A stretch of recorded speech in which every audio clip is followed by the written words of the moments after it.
नमस्कार दोस्तों। आज है 29 जुलाई 2024। हम लोग 29 और 28 जुलाई से जितने भी करंट अफेयर्स के महत्वपूर्ण क्वेश्चन बन सकते हैं उस सभी पर डिस्कस करेंगे। पीडीएफ आप हमारे टेलीग्राम चैनल से डाउनलोड कर सकते हैं। टेलीग्राम चैनल का लिंक मैंने इस वीडियो के डिस्क्रिप्शन में दे दिया है, तो आप इस लिंक पर जाकर टेलीग्राम चैनल ज्वाइन कर सकते हैं। चलते हम लोग पहले क्वेश्चन पर। पहला क्वेश्चन है, विश्व प्रकृति संरक्षण दिवस हर साल किस दिन मनाया जाता है? तो ये कब मनाया जाता है? 28 जुलाई को मनाया जाता है। विश्व प्रकृति संरक्षण दिवस एक ऐसा अवसर है जब सभी मिलकर प्रकृति के महत्व के बारे में लोगों को जागरूक करते हैं। यह दिन हमें याद दिलाता है कि पृथ्वी कितनी अनमोल है और इसे संरक्षित करने के लिए क्या-क्या कदम उठाने चाहिए। इसी उद्देश्य से हर साल दुनिया भर में 28 जुलाई को विश्व प्रकृति संरक्षण दिवस मनाया जाता है। नेक्स्ट क्वेश्चन है, विश्व हेपेटाइटिस दिवस हर साल किस दिन मनाया जाता है? तो ये कब मनाया जाता है? 28 जुलाई को मनाया जाता है। विश्व हेपेटाइटिस दिवस हर साल 28 जुलाई को मनाया जाता है। यह दिन जो है हेपेटाइटिस के बारे में जागरूकता फैलाने और इस बीमारी से लड़ने के लिए समर्पित है। हेपेटाइटिस एक गंभीर लीवर रोग है जो वायरस के कारण होता है। यह वायरस जो है लीवर को क्या कर देता है? क्षतिग्रस्त करता है और अगर इसका समय पर इलाज ना किया जाए तो यह जो है लीवर सिरोसिस और कैंसर जैसी गंभीर बीमारियों का कारण बन सकता है। विश्व हेपेटाइटिस दिवस जो है पहली बार जो है साल 2008 में मनाया गया था और 2024 का थीम क्या है हेपेटाइटिस दिवस का? तो थीम है इट्स टाइम फॉर एक्शन है। नेक्स्ट क्वेश्चन है, हाल ही में पेरिस ओलंपिक में मनु भाकर ने कौन सा पदक जीता है? तो मनु भाकर ने कौन सा पदक जीता है? कांस्य पदक जीता है। मनु भाकर ने ऐतिहासिक उपलब्धि हासिल करते हुए पेरिस 2024 ओलंपिक में महिलाओं की 10 मीटर एयर पिस्टल स्पर्धा में कांस्य पदक जीता है। यह पेरिस 2024 ओलंपिक में भारत के लिए पहला पदक है। इस उपलब्धि के साथ मनु ओलंपिक में पदक जीतने वाली पहली भारतीय महिला निशानेबाज बन गई है। इससे पहले जितने भी जीता गया था निशानेबाज में, तो आपको वो पुरुष के द्वारा जीता गया था। तो इस उपलब्धि में मनु भाकर ओलंपिक में पदक जीतने वाली पहली भारतीय महिला निशानेबाज बन गई है।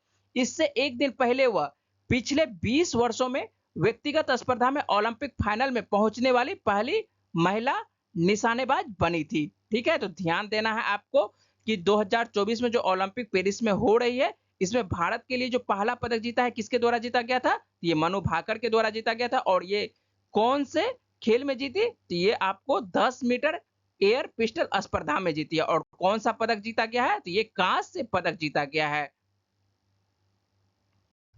ये जो आप तस्वीर देख रहे हैं ये मनु भाकर की तस्वीर है और ये हरियाणा के झज्जर की रहने वाली है। नेक्स्ट क्वेश्चन है, हाल ही में महिला एशिया कप 2024 किस देश ने जीता है? तो किस देश के द्वारा जीता गया है? श्रीलंका टीम के द्वारा जीता गया है। महिला एशिया कप 2024 का जो फाइनल मैच है भारत और श्रीलंका की टीमों के बीच रंगीरी दाम्बुला इंटरनेशनल स्टेडियम में खेला गया, जिसमें श्रीलंका की टीम क्या हो रही? विजयी रही। बता दें कि श्रीलंका ने अपने क्रिकेट इतिहास में पहली बार महिला एशिया कप का फाइनल जो है जीता है। वह भारत और बांग्लादेश के बाद एशिया कप जीतने वाली तीसरी महिला टीम बनी है। ये जो है महिला एशिया कप का 9वां एडिशन था। टीम इंडिया ने हर बार इस टूर्नामेंट का फाइनल खेला है। इससे पहले उसने 8 में से 7 बार जो है एशिया कप का फाइनल जीता था। उसने सिर्फ जो है एक बार हार का सामना करना पड़ा जो 2018 में हुआ था। 2018 में जो है बांग्लादेश की टीम ने इंडिया को फाइनल में हरा दिया था। इसके बाद जो है अब ये दूसरा मौका है जब टीम इंडिया का एशिया कप का फाइनल में जो है ये जीतने से लगभग चूक गई। दूसरी बार है जो ये इंडिया जो है श्रीलंका के खिलाफ ये हार गई है फाइनल में। ठीक है, तो और श्रीलंका का आपको कप्तान पूछा जा सकता है कि श्रीलंका का कप्तान कौन है? तो श्रीलंका की ये महिला टीम की कप्तान, ठीक है, ध्यान देना है कि महिला टीम की कप्तान ये कौन है? चमाड़ी आतापतु यहाँ की महिला टीम की कप्तान है। और भारतीय कप्तान तो आपको पता ही है कि हरमनप्रीत कौर है। ये जो आप तस्वीर देख रहे हैं ये श्रीलंका महिला टीम की तस्वीर है और एशिया कप 2024 का चैंपियन इस बार श्रीलंका की महिला टीम रही है। नेक्स्ट क्वेश्चन है, हाल ही में किस देश में महात्मा गांधी की प्रतिमा का अनावरण किया गया है? ये कहां किया गया है?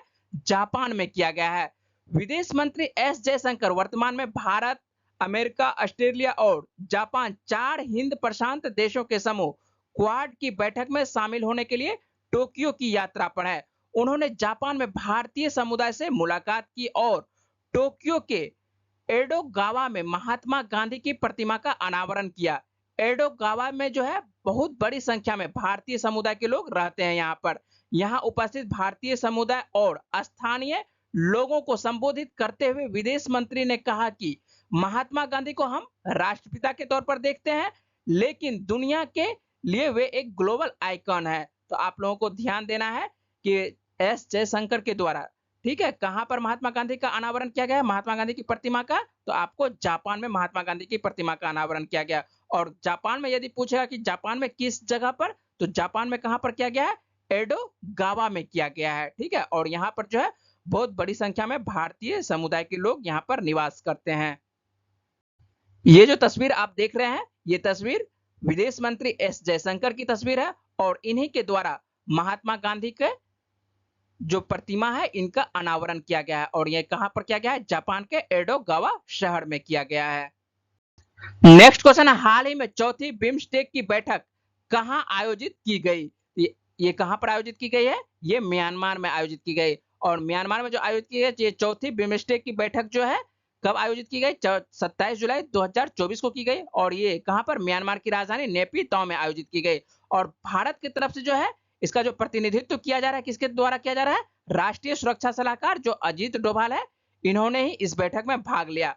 और नाम आता है बिम्स्टेक का, तो बिम्स्टेक का जो फुल फॉर्म होता है क्या होता है? Bay of Bengal initiative for multi sectoral technical and economic cooperation होता है। इसको हिंदी में यदि कहना चाहते हैं तो ये कह सकते हैं बहुत क्षेत्रीय तकनीकी और आर्थिक सहयोग के लिए बंगाल की खाड़ी पहल कर सकते हैं। और इसकी स्थापना पूछा जा चुका है कि इसकी स्थापना कब हुई है? इसकी स्थापना जो है आपको 1997 में हुई है। बंगाल की खाड़ी के तटीय राज्यों के बीच जो है सहयोग को बढ़ावा देने के लिए एक क्षेत्रीय समूह के रूप में इसकी स्थापना ये की गई थी। वर्तमान में इसमें 7 सदस्य देश हैं, ठीक है। कौन कौन है? तो ये भारत है, बांग्लादेश है, श्रीलंका है, भूटान है, नेपाल है, थाईलैंड है और म्यांमार है।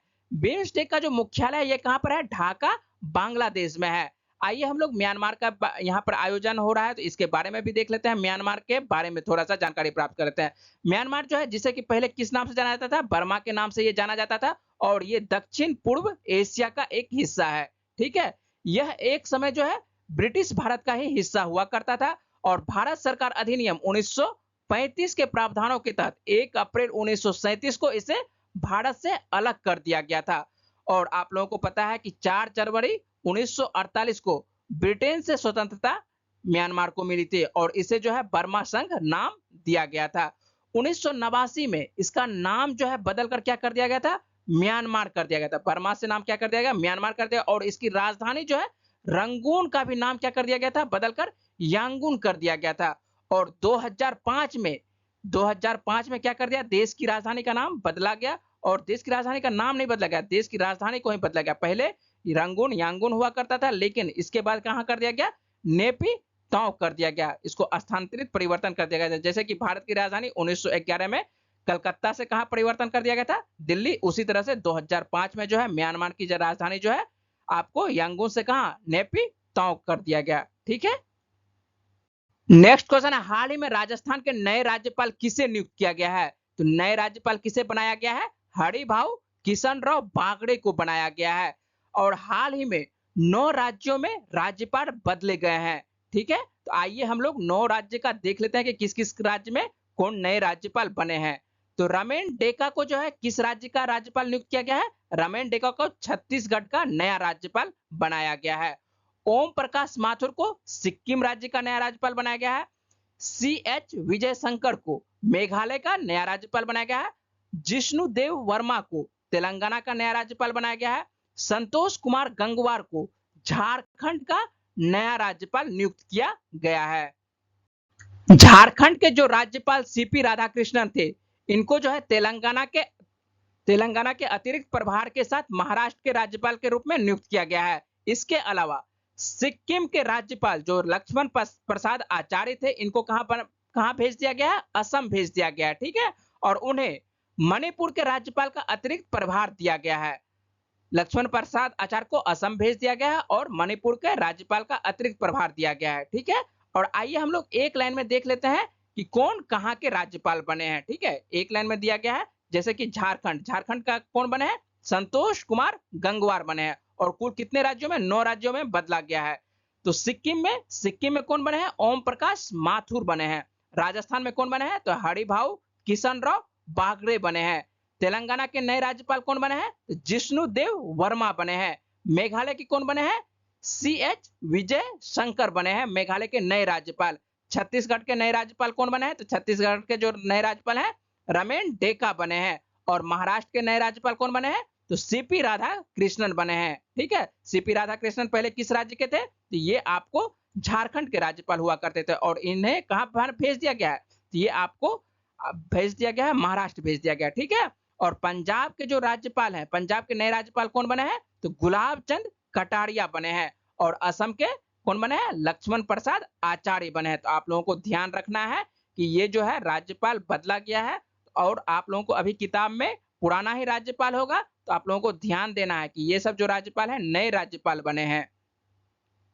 नेक्स्ट क्वेश्चन है, हाल ही में किस राज्य के सरकारी स्कूलों में मेगा PTM का आयोजन हो रहा है? तो ये कहां पर? ये दिल्ली के सरकारी स्कूलों में।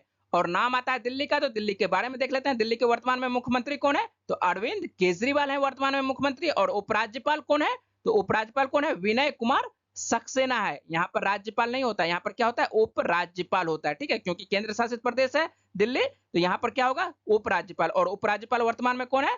विनय कुमार सक्सेना है। और लोकसभा की कितनी सीटें हैं दिल्ली से? तो लोकसभा की 7 सीटें हैं। और राज्यसभा की कितनी सीटें हैं? तो 3 सीटें राज्यसभा की आती है। और विधानसभा की कितनी सीटें हैं? तो 70 सीटें हैं विधानसभा की। नेक्स्ट क्वेश्चन है, हाल ही में किस राज्य सरकार ने अग्निवीरों को 10% आरक्षण देने की घोषणा की है? तो किस राज्य के द्वारा? राजस्थान सरकार के द्वारा। और नाम आता है राजस्थान का, तो राजस्थान के बारे में देख लेते हैं। राजस्थान की राजधानी क्या है? तो राजस्थान की राजधानी जयपुर है। और वर्तमान में यहाँ पर मुख्यमंत्री कौन है? भजन लाल शर्मा है। और राज्यपाल अभी जस्ट आपको बताए थे, यहाँ पर कौन नए बने हैं? हरिभाऊ किशन राव बागड़े बने हैं। और लोकसभा की कितनी सीटें आती है राजस्थान से? तो लोकसभा की 25 सीटें आती है। लोकसभा की कितनी सीटें? 25 सीटें आती है। और राज्यसभा की कितनी सीटें आती है? राज्यसभा की यहां से 10 सीटें आती है। तो ध्यान देना है कि लोकसभा की 25 सीटें और राज्यसभा की 10 सीटें। और राजधानी तो आपको पता ही है कि जयपुर है। और मुख्यमंत्री कौन है? भजन लाल शर्मा है। और राज्यपाल नए राज्यपाल बने हैं, कौन बने हैं? हरिभाऊ किशन राव बागड़े बने हैं। नेक्स्ट क्वेश्चन है, हाल ही में कहां के मंडेला विरासत स्थलों को यूनेस्को के विरासत का दर्जा मिला है? ये कहां का स्थल है? दक्षिण अफ्रीका का स्थल है। 2024 में जो है यूनेस्को विश्व धरोहर स्थलों में जो हाल ही में 15 स्थल को शामिल किया गया है, जिसमें भारत का भी एक स्थल है, मोइदम स्थल है, जो कि अहोम राजवंश की टीला दफनाने की प्रणाली है। और इसके बारे में मैंने कल विस्तार से बताया था, जो असम, भारत के असम राज्य में स्थित है। और नाम आता है दक्षिण अफ्रीका का, तो दक्षिण अफ्रीका के बारे में भी देख लेते हैं। दक्षिण अफ्रीका की राजधानी क्या है? तो दक्षिण अफ्रीका की 3 राजधानी होती है। दक्षिण अफ्रीका की कौन कौन सी राजधानी है? प्रीटोरिया है, जो कि कार्यकारी राजधानी है। और केप टाउन विधायी राजधानी है। और ब्लोमफाउंटेन न्यायिक राजधानी है। और यहाँ पर जो मुद्रा चलती है, कौन सी मुद्रा चलती है? रैंड मुद्रा चलती है। तो इस प्रकार से जितने भी करंट अफेयर्स के महत्वपूर्ण क्वेश्चन आज और कल के बन रहे थे, उस सभी पर मैंने बातचीत और डिस्कस किए हैं, ठीक है। इसी तरह के डेली करंट अफेयर्स और जीएस संबंधित जानकारी के लिए मेरे चैनल को सब्सक्राइब और लाइक करें। पीडीएफ के लिए आप मेरे टेलीग्राम चैनल से जुड़ सकते हैं और यहां से आप डाउनलोड कर सकते हैं। मेरे से जुड़ने के लिए आप सभी का धन्यवाद। नमस्कार।